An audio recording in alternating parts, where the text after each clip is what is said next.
Just a few short days ago, President Barack Obama was in Turkey, where he spoke to the Turkish parliament in euphemistic, indirect terms about their need to come to terms with the Armenian Genocide.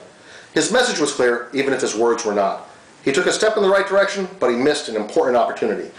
He fell short of his own pledge to properly recognize the Armenian Genocide, and just as importantly, he fell short of the principle that there can be only one standard in talking about genocide, in any place, at any time. This was clearly a missed opportunity, but it won't be his last before April 24th. The Turkish government knows this, and they're working overtime, conspiring with their lobbyists, their allies, and their apologists here in Washington to prevent him from recognizing the genocide, to force him somehow to go back on his own word. Turkey is once again calling for delays, saying that now is not the right time. After 9 decades, we know that when they say not now, they mean not ever, and we're not going to accept that. Once again, Turkey is using threats against America, and now threats against Armenia, using the economic leverage of their economic blockade to somehow push the Armenian Genocide issue off the table. And Turkey, once again, is telling lies. Lies about the history of the Armenian Genocide, and lies about how U.S. recognition of that crime would somehow derail the dialogue that's taking place between Armenia and Turkey. That is an absolute falsehood. U.S. recognition of the Armenian Genocide would only strengthen that relationship, and in fact the only durable basis for that relationship moving forward will be Turkey's acceptance of the Armenian Genocide and the consequences of that crime to this day.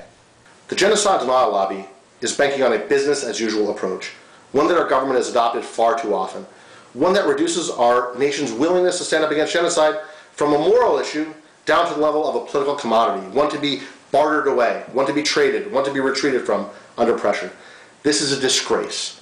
It is a disgrace not just for Armenians, but for all Americans, a danger not just for America, but for all the world. It must be stopped. We must end the cycle of genocide, and we can do it. This is our best chance. We need your help. The opposition is intense. There must be no defeat, no delay, no retreat. This is the time for action. I urge you, please join with us in the Fierce Urgency of Now campaign. Join with the Armenian National Committee in breaking the cycle of genocide. Please take a moment to visit www.amca.org. Write to the President, write to Congress, so that this April we finally end U.S. complicity in Turkey's denial of the Armenian Genocide. So that this April, Genocide Prevention Month, we start to stop the killing in Darfur. So that this April we finally turn around the U.S. response to genocide, lifting it from the level of a political commodity, lifting it from the level of political threats and outside interference in our nation's affairs to the level where it belongs, the level of American values, to the level of our common humanity. You can make this difference. So please, take a moment today. Go to the ANCA website. Tell your friends and relatives to do the same. This Easter, as you gather with relatives, in the days leading up to April 24th, visit this site early, visit it often, urge your friends to do so. It will make a difference. Thank you very much.